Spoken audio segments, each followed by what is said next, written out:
Якою, на вашу думку, має бути держава, щоб її порівнювали з тигром? Потужною, сильною і самодостатньою, з гострими пазурями і міцними зубами. Всі ці епітети підходять під опис Республіки Корея, або ж інша її назва – Південна Корея. Але тигром ця країна не народилася. Ще всередині ХХ століття вона скоріше нагадувала маленьке, нещасне сліпе кошеня. Сьогодні ми розповімо, як це покалічене кошеня змогло стати могутнім азійським тигром. Сучасна ситуація у Південній Кореї бере свій початок із закінчення Другої світової війни. Після капітуляції Японії постало питання, що робити з її заморськими територіями, такими як Корея. Оскільки обидві сторони, СРСР та союзники, наполягали на поширенні свого впливу на всю територію Корейського півострова, на Потсдамській конференції було прийнято рішення розділити Корею на дві зони впливу по 38-й паралелі. Коли 10 серпня, на наступний день після скидання атомної бомби на Нагасакі, керівництво Японії оголосило, що готове обговорювати умови капітуляції, США і СРСР розпочали створювати перехідні уряди на підконтрольних частинах Кореї. Це відео «Ціни держави» створено завдяки патронам, спонсорам на YouTube, жертводавцям та тим, хто купив нам кави. Без вашої щедрої підтримки цього каналу не існувало б. Якщо ви іще нас не підтримуєте своєю гривнею, то можете це зробити. Посилання в описі. Перехідний уряд під американським контролем очолив генерал Джон Рід Ходж. Так тривало до 15 серпня 1948 року, коли було створено Республіку Корея. Внаслідок виборів, першим президентом якої став Лі Син Ман. Про особливості його перебування на посту президента ми розповімо трохи пізніше. Своєю чергою на півночі було утворено Корейську Народно-Демократичну Республіку на чолі з Кім Ір Сеном, колишнім лідером партизанського спротиву японській окупації. Оскільки кожен з урядів вважав себе легітимною владою всієї Кореї, то ситуація наближалася до військового зіткнення. Періодично спалахували прикордонні військові сутички. І ось 25 червня 1950 року о 4 ранку північно-корейські війська під приводом захисту від ворожого нападу розпочали повномасштабну війну. Як ми бачимо, метод диктаторів і агресорів нападати о 4 ранку та оголосити себе жертвами не змінюється. Цікавим також було те, що 20 червня, тобто за 5 днів до початку вторгнення, держсекретар США робив доповідь перед президентом Гаррі Труманом, у якій стверджував, що війна малоймовірна. Отже, війська Сполучених Штатів змушені були в терміновому порядку перекидати військовий контингент під керівництвом генерала Дугласа МакАртура з Японії на півострів. Також була сформована миротворчу місію під егідою ООН, до якої входили військові різних країн, але основну частину становили південно-корейські військові 500-600 тисяч осіб і американські 300-500 тисяч осіб. Скориставшись тим, що коаліція під егідою ООН не була готова до вторгнення 28 червня 1950 року, червоні війська зайняли столицю Південної Кореї – Сеул. До 20 серпня вони захопили майже весь корейський півострів, окрім незначної південної частини біля міста Пусан. 15 вересня 1950 року війська коаліції розпочали контрнаступ і вже 22 вересня звільнили столицю. 8 жовтня перейшли 38-му паралель і вступили на територію КНДР, до листопада зайнявши майже всю територію Кореї. В цей час на стороні Північної Кореї виступили китайські військові. Формально це були добровольці, які вирішили допомогти дружнім комуністичним братям. Але фактично це був прямий наказ Мао Цзедуна, який невдало приховував вступ своєї країни у війну. Лінія фронту знову почала зміщуватися на південь. 4 січня 1951 року комуністи знову захопили Сеул, який був учергове визволений 18 березня. З часом фронт стабілізувався зовсім близько до початкового кордону. 27 липня 1953 року був укладений договір про припинення вогню, який зафіксував тодішню лінію фронту як кордон до сьогоднішнього дня. З того часу між обома частинами колись однієї країни завжди напружені відносини з періодичними загостреннями і ризиком виникнення нової повномасштабної війни. Хвилинка інтеграції з колегами, що розвивають український економічний Ютуб. Економічна правда робить круті відео з роз'ясненнями того, як відбуватиметься фінансування відновлення України після війни, що буде з економікою, якщо не повернуться біженці, чи як польський фермер посварив Україну та Польщу. Якщо ви хочете розуміти, як працює українська економіка та що на неї чекає, то обов'язково підписуйтеся на YouTube-канал Економічної правди. Посилання на канал в описі. Ми ж повернемося до президентства Лі Сидмана. При його правлінні жорстко переслідувалась комуністична агентура, що на перший погляд може здатися виправданим в умовах постійної загрози з півночі. Однак невідомо, яка частка з репресованих при його правлінні справді були ворожими агентами, а яка потрапила під гарячу руку. Фактично, спецслужби отримали можливість переслідувати усіх, хто хоч чомусь був незгідний з вождем. Також в цей час процвітала корупція, з якою проблеми ніяк не вирішувалися. До того ж, країна повністю була зруйнована війною, і промисловість була фактично відсутня. Одним зі шляхів уряду Лі Сидмана для розвитку власної промисловості було запровадження політики імпортозаміщення шляхом встановлення великих мит для іноземних товарів, з розрахунку, що такі дії стимулюють появу внутрішнього виробника. Однак цього не сталося. Маленький внутрішній ринок і відсутність ресурсної бази не давали можливостей для розвитку промисловості. Держава все ще була залежна від імпорту, за який уряд розплачувався коштами з американської допомоги, а також внаслідок торгівлі харчами та іншими предметами щоденного вжитку з американськими військовими, які в цей час знаходилися на території Республіки Корея. Не буде зайвим уточнити, що значна частина торгівлі з американськими військовими відбувалася через чорний ринок, але для багатьох корейських сімей це був єдиний спосіб себе забезпечити у ті часи. Найкращою і найефективнішою реформою, проведеною Лі Сидманом, була земельна реформа. Однак сам президент був проти цієї реформи. На ній наполягали представники Сполучених Штатів. Всю першу половину ХХ століття основними землевласниками були янгбани – корейський аналог феодалів, які, маючи великі обсяги землі, не витрачали кошти і зусилля на їх обробіток, а здавали свою землю в оренду. А отримані кошти витрачали не на інвестування в розвиток землеробства, покращення врожайності, а на поширення свого контролю, щоб отримати ще більшу рентну вигоду без розвитку.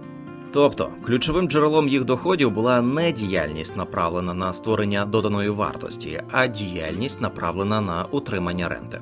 Акт про земельну реформу був підписаний в 1949 році, але фактично реформа розпочалася уже після завершення Корейської війни.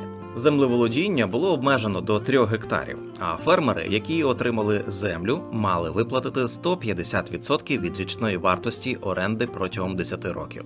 Значно змінилася структура власності на землю. Якщо в 1944 році 3% янгбанів володіли 64% сільськогосподарської землі, то в 1956-му 6% найбільших землевласників мали під контролем лише 18% земель. Нарешті, отримавши повноцінну можливість стати власниками землі, селяни, ставши фермерами-підприємцями, почали інвестувати у розвиток своєї діяльності і підвищення продуктивності. Водночас вчорашні янгбани почали інвестувати в бізнес та освіту. Однак розвиток сільського господарства і тут був пригальмований хибним рішенням уряду Сидмана Лі. Примусово викуповувати рис за ціною набагато нижчою за ринкову. Доходило до того, що ця ціна була нижчою за собівартість. Як наслідок, селяни просто з'їдали надлишок, замість того, щоб продавати його собі в збиток. Виправляти це уже довелося уряду Пак Чон Хі, майбутньому президенту. Тоді було піднято закупівельні ціни, а також здійснено інвестиції в хімічні добрива та сільськогосподарську інфраструктуру. Внаслідок таких змін середня врожайність рису зросла з 3 тонн з гектару в середині 50-х до 5,3 тонн з гектару в середині 70-х. З земельної реформи в Кореї ми можемо зробити висновок, що навіть розпочавши приймати правильні і потрібні реформи, можна наступним рішенням зменшити позитивний ефект від них. Попри демократичну риторику, Лі Сидман поводив себе як авторитарний правитель, організовував репресії. У 1960 році під час президентських виборів обидва потенційних конкуренти Лі Сидмана померли. Чо Бон Ам від прогресивної партії був звинувачений у зв'язках з комуністами, а Чо Бьон Ок від демократичної партії подався до Сполучених Штатів робити операцію на шлунку, але помер від серцевого нападу. Населення не повірило в такі збіги обставин. Одночасно з виборами президента в той період у Республіці Корея відбувалися вибори віце-президента. Президентським фаворитом був Лі Кі-пу, який на момент проведення виборів був прикутий хворобою до ліжка. Але це не завадило йому виграти вибори. 8 мільйонів 225 тисяч голосів проти 1 мільйону 850 тисяч у Чан Мена, колишнього корейського посла в Сполучених Штатах. Це спровокувало значні протести, внаслідок яких 26 квітня 1960 року Лі Син Ман покинув країну і доживав залишок своїх днів на Гаваях, а його помічнику Лі Кі-пу були висунуті значні звинувачення в корупції. Однак наступного дня, 27 квітня, Лі Кі-пу був убитий своїм же старшим сином, який згодом здійснив самогубство. 13 вересня 1960 року були проведені демократичні вибори, внаслідок яких президентом став Юн Бон Сон, а прем'єр-міністром Чан Мьон. Однак менш ніж через рік, 16 травня 1961 року, відбувся військовий переворот, внаслідок якого владу захопив генерал Пак Чон Хі. Правління Пак Чон Хі було цікавим поєднанням авторитаризму у владі та ліберальної економіки. Багато хто прозвав його епоху як «диктатура розвитку». Здобувши освіту, а потім і провівши військову службу в Японській імперії, генерал прекрасно розумів, шляхом яких реформ і політики ця країна змогла стати лідером в східноазійському регіоні. Багато з лідерів країн азійських тигрів здобували освіту в Японії і, бачачи, як її шлях вестернізації привів до лідерства, брали його за орієнтир. Метою нового уряду було створення індустріальної бази, яка перетворить Південну Корею у розвинуту промислову економіку. Це значно ускладнювало ще й тим фактом, що всі родовища, відповідно промислові підприємства, знаходились на території КНДР. Станом на 1960 рік, за рік до приходу влади генерала Пак Чон Хі, Республіка Корея була надзвичайно бідною країною. Номінальний ВВП на душу населення становив $158,27, що було менше, ніж в деяких африканських і латиноамериканських країнах. Але станом на 1980 рік країна змогла розпочати шлях розвитку і перевершити навіть далеко не найбіднішу Туреччину. Цей період був відомий поширенням і розквітом великих промислових груп – чеболей. Уряд шукав підприємства, які, на його думку, були перспективними для захоплення міжнародних ринків і встановлювали для них податкові і кредитні пільги. Більшість таких підприємств були сімейними бізнесами. Також було переглянуто ставлення до міжнародної торгівлі і самих чеболей. Якщо за часів попередника основною ціллю було захист виробників від імпорту, то новою ціллю було створення потужного експортного потенціалу. Дана стратегія була набагато ефективнішою за попередню. Цікаво було те, що хоча управління Пак Чон Хі було максимально антикомуністичним, він впровадив в Україні такий елемент, як п'ятирічки. Однак вони відрізнялися від комуністичних п'ятирічок з тотальним державним контролем. Підприємства перебували в приватній власності, їм поступали держзамовлення на конкретний обсяг продукції, однак власники мали можливість вільно розпоряджатися своїм прибутком. Протягом першої п'ятирічки, в період із 1962 по 67 роки, уряд Пак Чон Хі почав стимулювати створення текстильної промисловості. Маючи низький рівень заробітної плати в країні, це дозволяло робити свою продукцію дешевшою за закордонні аналоги. Однак цей самий фактор стимулював розвиток внутрішнього ринку, оскільки в населення не вистачало коштів на покупку продукції. Найбільш раціональним рішенням було здійснювати саме експортоорієнтоване виробництво. З часом такий курс неминуче привів би до пастки середнього доходу. Тому після того, як розвинулась легка промисловість, на початок другої п'ятирічки уряд починав стимулювати розвиток технологічної промисловості. Саме в цей час почали стрімко розвиватися такі гіганти, як Samsung, LG, Hyundai. Багато в чому допомагало залучення іноземних інвестицій, переважно американських та японських, які банально не бачили в корейських фірмах своїх конкурентів. Багато хто часто порівнює південно-корейських чеболей з українськими олігархами. Оскільки що в них, що в нас групи найбагатших осіб виникли завдяки урядовій підтримці конкретних підприємств і цілеспрямованого перетворення урядом їх на гігантів, а не виключно ринковим способом. Однак ключовою відмінністю є те, що корейський уряд фінансував тільки ті підприємства, які виробляли конкурентну продукцію на експорт, в той час як продукція, яка була виготовлена на підприємствах наших олігархів, була відверто неконкурентно здатна за кордоном. Однак таке рішення також тягнуло за собою і негативні наслідки. Штучна допомога обраним підприємствам створювала неконкурентне середовище, перешкоджаючи іншим розвивати свій бізнес, тим самим провокуючи зростання соціальної нерівності. А можливість чиновників відбирати, на свій погляд, потенційних лідерів створило значні корупційні ризики, які ще виллються у безліч корупційних скандалів протягом 70-х і 80-х років. Загалом корейське зростання даного періоду завдячує вестернізації економічних відносин в суспільстві, умілій їх адаптації під місцеві традиції, які ґрунтувалися на конфуціанській моралі. В цьому Корея має багато схожого з Японією, з їх культурою, довіри і поваги до керівництва, в тому числі й державного. Однак така філософія, заснована на конфуціанстві в поєднанні з величезними сімейними корпораціями, створює значні стимули для непотизму та сприятливе середовище для корупції. Попри жорсткі покарання для корупціонерів, багато чиновників відчувало можливість уникнути кари. Навіть дочка Пак Чон Хі, Пак Кин Хе, яка була президентом Республіки Корея у період з 2013 по 2017 роки, була звинувачена в корупції і 6 квітня 2018 року була засуджена до 24 років позбавлення волі. Однак в грудні 2021 року президент Південної Кореї Мун Дже Ін помилував Пак Кін Хе.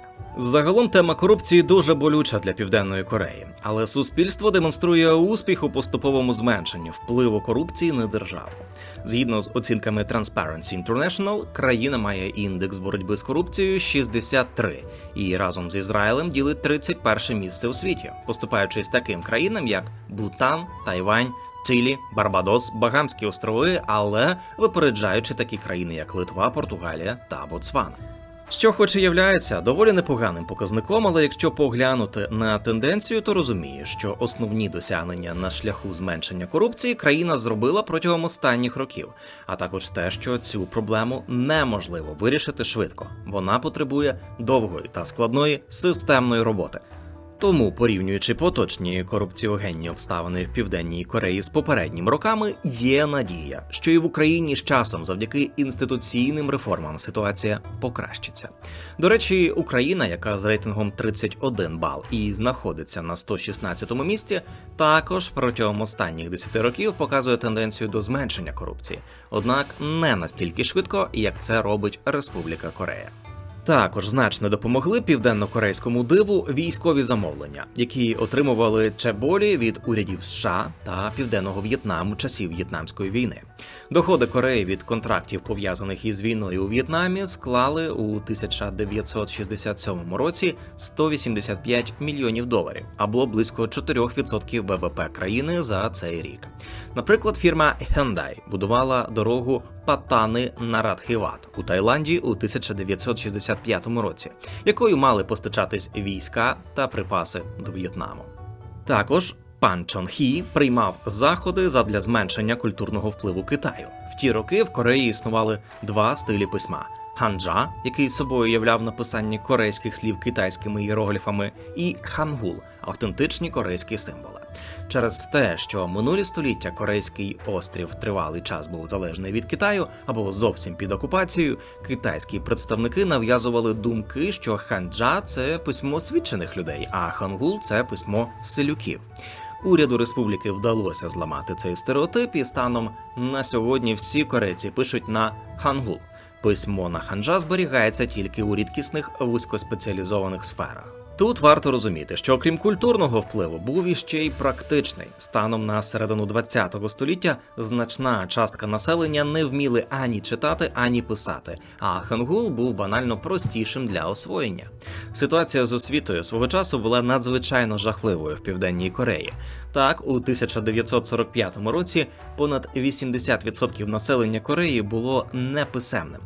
Уряд вдавався до серйозних реформ у даній сфері. Основний акцент вони робили на технічних спеціалістів, а також підлаштовували освіту під потреби підприємств, тобто намагалися давати молодим корейцям знання, які будуть актуальні на їхньому майбутньому робочому місці. Тобто освіта намагалися підлаштуватися під потреби ринку праці. А тепер порівняйте це з українською ситуацією і подумайте, чи потрібна в державі така кількість юристів, філологів, чи психологів, на підготовку яких витрачаються кошти платників податків через систему державного замовлення. Ми уважно читаємо усі ваші коментарі. Напишіть під цим відео, чи хотіли би побачити окреме відео про реформи та систему освіти в Південній Кореї. У 1965 році генерал Пак Чон Хі прийняв надзвичайно непопулярне рішення у своїй країні. Він погодився на нормалізацію стосунків із Японією. Завдяки цьому Сеул отримав фінансову компенсацію на суму $800 мільйонів. З урахуванням індексу інфляції еквівалент цієї суми сьогодні становив понад $7 мільярдів. Станом на 1965 рік ВВП Південної Кореї становив $2,5 мільярди. Тобто країна отримала майже третину своїх річних виплат. Однак набагато важливіше від розміру отриманої суми вміння нею раціонально розпоряджатися. З отриманої компенсації $200 мільйонів було потрачено на інфраструктурні проєкти, такі як будівництво сталеливарного заводу Похан, дамби Соян, автотраси Сеул-Пусан тощо. $300 мільйонів витрачено на гранти для імпорту сировини для сільського і рибного господарства, а решта $300 мільйонів на інші проєкти. Уряд республіки підійшов грамотно до розпорядження отриманими коштами, інвестуючи їх в першу чергу в ті проєкти, які в майбутньому здатні забезпечити функціонування самодостатньої економіки і розвиток національного капіталу. Хоча в них була можливість витрачати ті кошти на проїдання та піти шляхом популізму, зробивши програму аналогічно нашим Юліній тисячі, смартфону для пенсіонерів чи тому подібне. Однак вони обрали абсолютно вірну стратегію в довгостроковій перспективі, яка дозволила громадянам покращити свій добробут і стати більш самодостатніми, а не перетворитися на патерналістів, що сидять на соціалочці. Хоча Пак Чон Хі заклав надійний фундамент для подальшого розвитку держави, його диктаторські нахили продовжували зростати, аналогічно нахилам Лі Син-мана. З часом все частіше виникали протести проти його правління, і після протестів в жовтні 1979 року під час спільного обіду 26 жовтня 1979 року він дорікав директору Корейського центрального розвідувального управління Кім Дже-гю, що той недостатньо жорстко поводився з протестувальниками, на що Кім вийшов з кімнати та повернувся з пістолетом, з якого застрелив диктатора. Після смерті Пак Чон Хі країною ще десятиліття керували військові, і тільки у 1988 році відбулися вільні вибори, внаслідок яких виграв також військовий Ро Де-у, який став першим президентом, що досидів свій термін до кінця і віддав свою владу демократичним способом. А у 1992 році вже був обраний цивільний президент, якого звали Кім Йон Сам. Весь цей період ВВП стабільно зростав аж до 1997 року. Так, для порівняння, загальний номінальний ВВП на початку правління Пак Чон Хі становив $3,99 мільярда. А на рік його смерті $66,95 мільярдів. Хоч протягом 1980 року і відбулося падіння на 2% через ризик політичної нестабільності, а також посуху, що привела до поганого врожаю, то з наступними роками шалені темпи зростання продовжились, і за підсумками 1996 року ВВП Південної Кореї становив $610,17 мільярда. Середній темп росту ВВП у період із 1961 по 1996 роки становив 18% на рік. Уважні глядачі можуть помітити, що за років генерала Пака темпи росту були швидшими, ніж після нього. Це може наштовхнути на хибну думку, що генерал був ідеальним правителем для країни і без його сильної руки розвиток уповільнився. Однак насправді все набагато прозаїчніше. Ми вже неодноразово говорили про таке поняття, як ефект низької бази, суть якого полягає в тому, що коли у вас першочергово низькі показники, показувати великі темпи росту набагато простіше, ніж при великих. У конкретно корейському випадку ріст у 60-ті та 70-ті відбувався через створення промисловості, а надалі промисловість продовжувала розвиватися. Однією сприятливою для корупції особливістю корейської економіки був переоблік експортних позик. Він означав, що якщо банк надавав кредит підприємству для виконання експортних цілей, і він міг документально підтвердити кредитування експортної діяльності підприємства, тих самих чеболів, то йому надавалася достатня кількість коштів на розширення свого кредитного портфеля. Тобто, якщо банк регулярно видавав кредити компаніям-експортерам, то центральний банк компенсував йому кошти, що приводило до зростання грошової маси. Така політика була покликана стимулювати банки видавати кредити компаніям-експортерам. Однак вона мала один негативний побічний ефект. Створення нових коштів провокує інфляцію. Однак уряд Пак Чон Хі розраховував, що зростання експорту і продуктивності праці не призведе до гіперінфляції на рівні тієї, яка була в Китаї протягом 1946-1950 років. Експорт зростав шаленими темпами, в середньому 40% на рік у 1960-х і 25% на рік у 70-х. Якщо у 1960 році експорт становив близько 3,4% ВВП, то у 1980-му він становив цілих 35%. Так що побудувати експортно орієнтовану економіку вдалося. Однак політика дешевих кредитів для великих підприємств збільшувала грошову масу в обігу. Задля видачі такої кількості кредитів Центральному банку доводилось займатися друком грошей, що стимулювало зростання інфляції, яка в цей час становила 15-20% на рік. Наприклад, номінальна кредитна ставка для експортерів у 1976 році становила всього 8%. Внаслідок такої кредитної політики виникли абсолютно непередбачувані наслідки. Сімейні підприємства виросли до такого розміру, що ставили всю банківську фінансову систему в залежність від себе.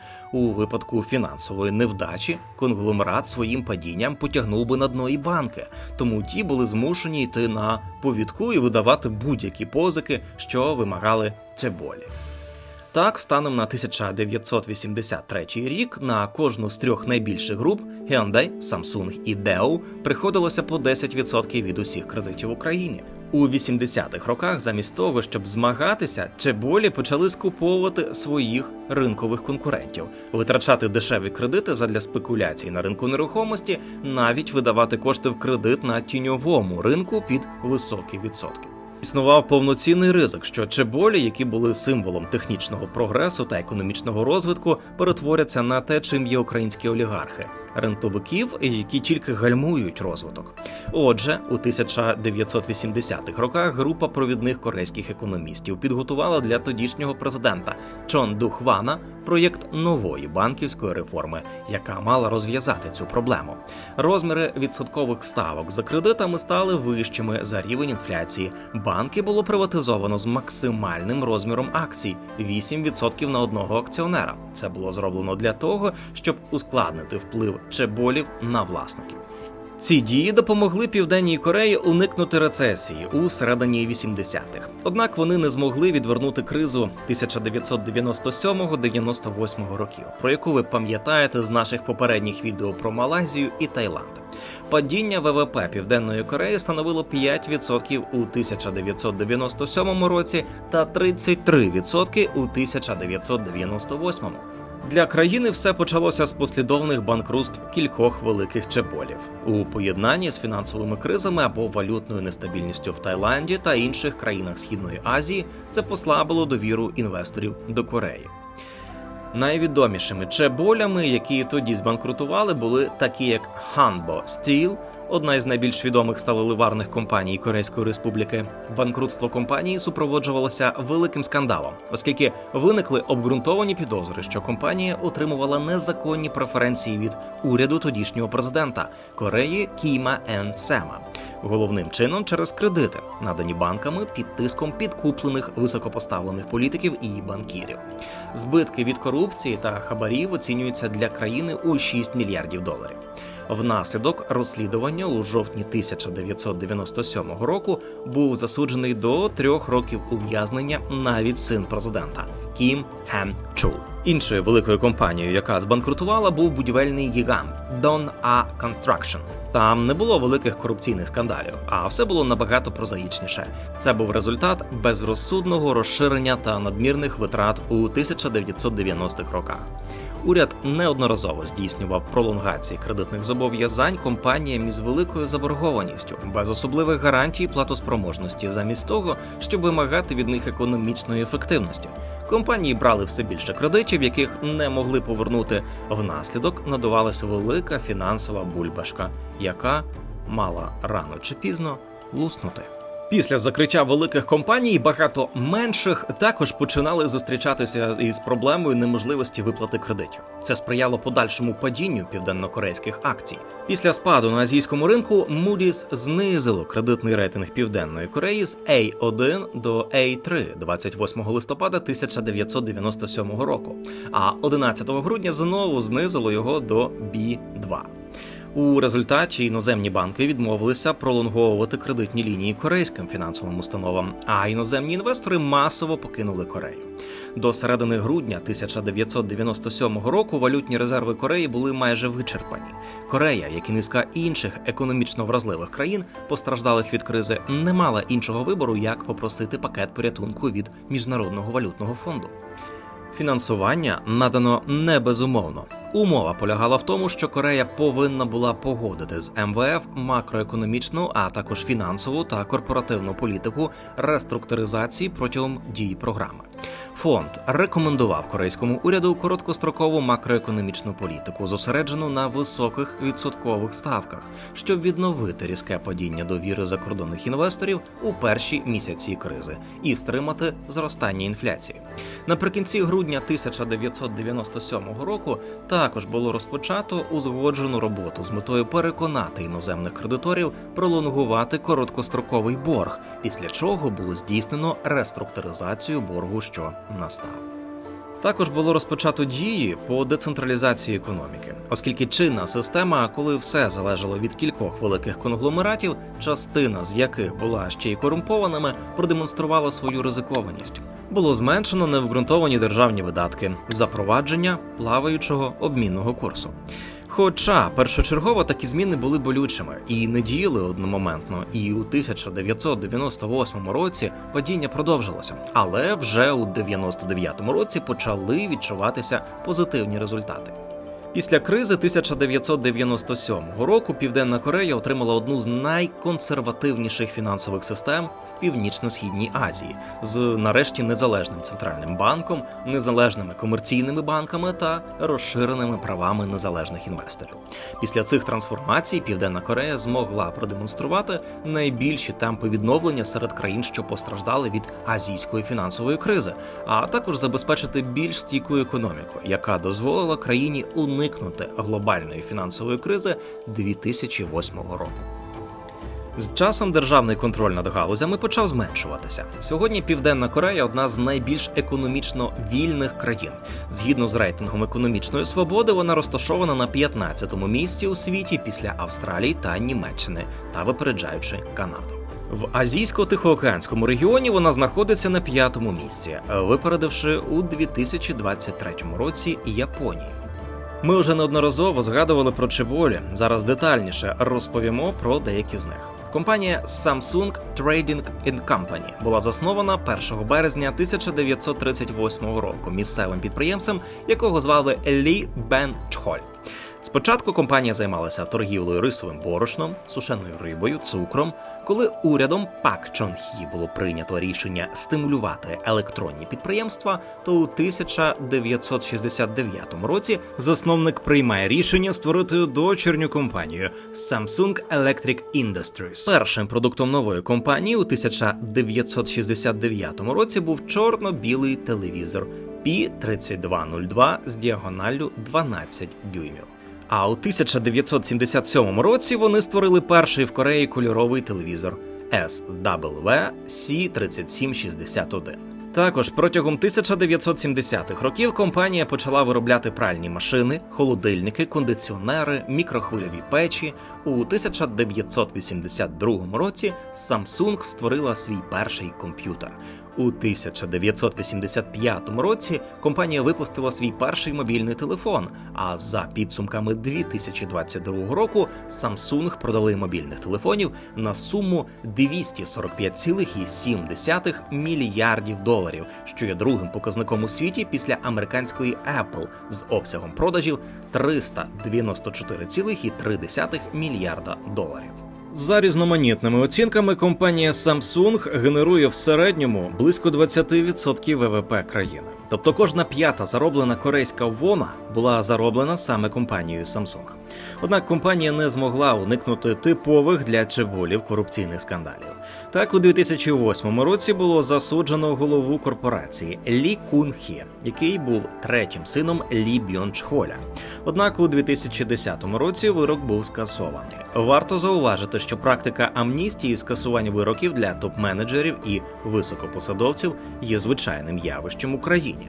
У 2014 році прокуратура Південної Кореї видала ордер на арешт одного з найбагатших бізнесменів країни – віце-голови Samsung Electronics Лі Джеєна. Ще одним з великих чеболів є Pohang Iron and Steel Company, більш відомий як POSCO. Це гігантська сталеливарна компанія, побудована в місті Пхокан на кошти, отримані із японських відшкодувань. Будівельники не страждали манією до гігантських розмірів, як це робили прихильники індустріалізації в СРСР, КНДР чи КНР. Для початку вони збудували одну доменну піч, поступово добудовуючи нові і розширюючи виробництво. Будівництво вдавалося проводити надзвичайно швидко і успішно. Згідно із оцінками асоціації Korea Steel, вартість будівництва на тонну виготовленої сталі в Бразилії становило $1750, в США – $820, в Японії – $590, а в Пхокані – $400.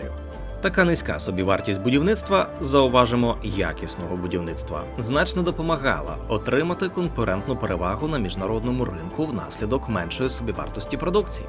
Станом на сьогодні завод у Пхокані випускає 16 мільйонів тонн продукції на рік, а інший їхній завод у місті Куан'ян виробляє 19 мільйонів тонн сталі на рік.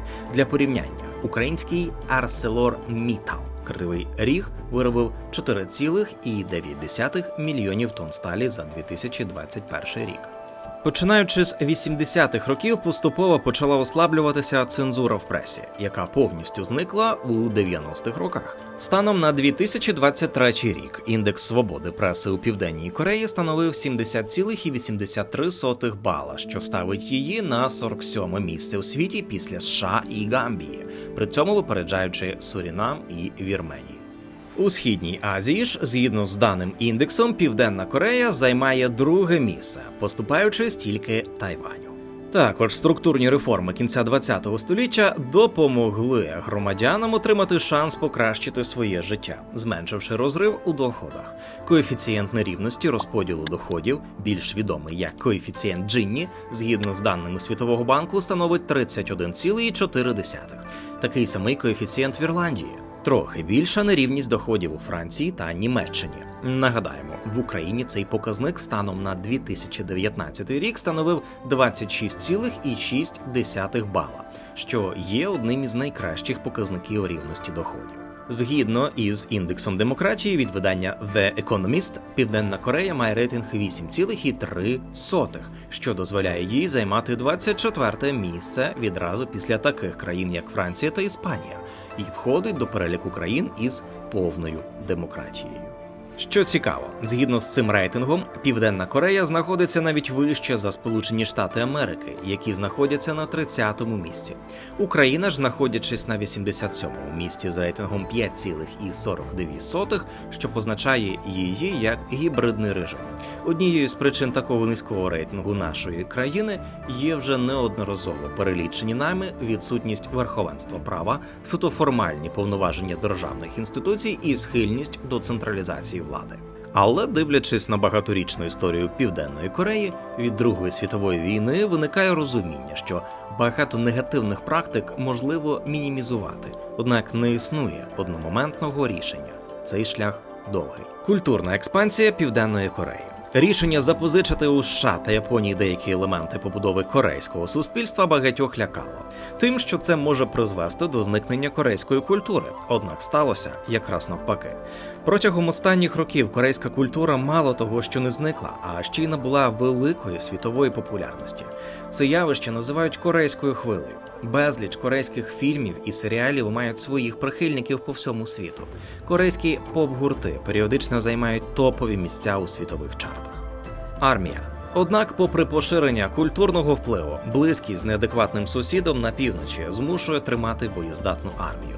Так, згідно з індексом Global Firepower, південно-корейська армія знаходиться на 6-му місці у світі по військовій силі, відразу після Великої Британії і перед Пакистаном.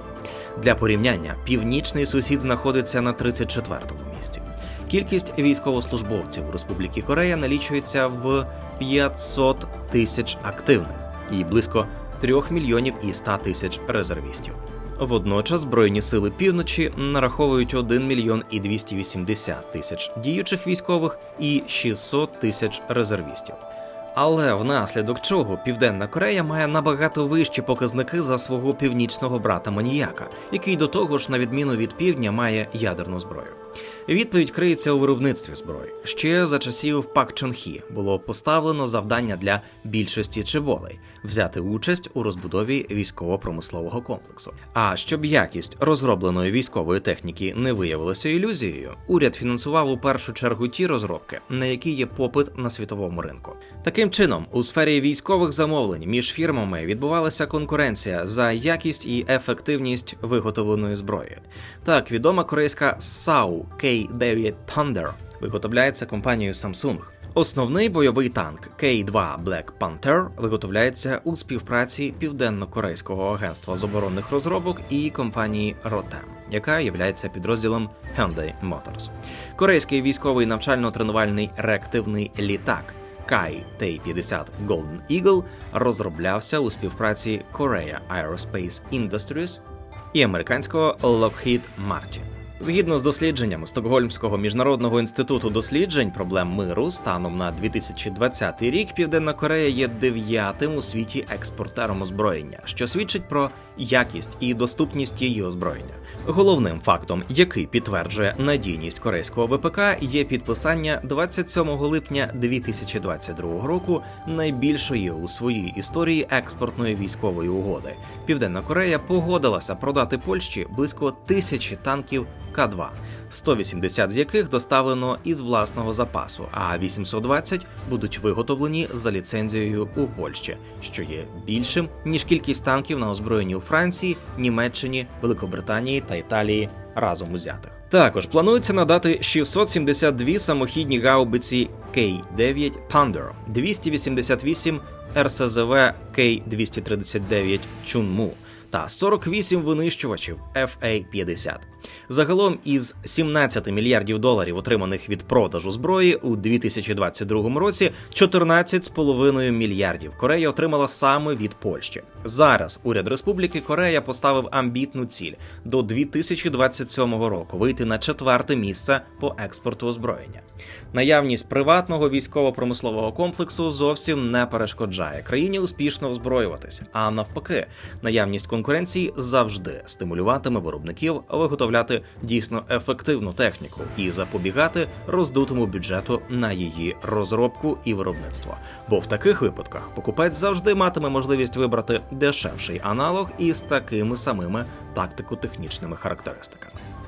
До того ж, в Республіці Корея не підтвердився головний страх противників приватних виробників зброї. Корейські чеболі, попри все, не продавали своє озброєння терористичним режимам, як ІДІЛ та Талібан, так і тоталітарним режимам, як КНДР і комуністичний Китай. Однак не варто вважати, що Південна Корея являється ідеальною країною для життя. Однією із найбільш негативних особливостей життя в Південній Кореї є велика тривалість робочого тижня. Хоча офіційно встановлено тривалість 40 годин на тиждень, фактично майже всі працівники перепрацьовують. Внаслідок тисячолітніх конфуціанських традицій в країні панує авторитарна корпоративна культура. Робота для більшості корейців є пріоритетом. Нормою вважається працювати по 10-12 годин на день і у свої вихідні. Вони мають набагато менше часу на відпочинок та своє особисте життя. Багато з вас, напевне, чули розповіді про японську корпоративну культуру. Так от корейська в цьому плані аж ніяк не м'якша. До складної праці корейці звикають ще змалечку, після шкільного навчання. Багато сімей відправляють своїх дітей на додаткові приватні курси. Так, дітей готують до майбутньої жорсткої конкуренції. Корейські сім'ї надзвичайно багато витрачають на освіту своїх дітей, намагаючись їм дати умови, щоб вони були найкращими. Без зайвих роздумів батьки дітей витрачають на освіту понад 15% свого доходу. Це більше, ніж у будь-якій іншій країні. Також більшість батьків відправляє своїх дітей до додаткових приватних шкіл після навчального дня. Якщо такі серйозні витрати на освіту ще й поєднати з постійним перебуванням батьків на робочому місці, стає зрозумілим, чому в Південній Кореї найнижчий коефіцієнт народжуваності у світі.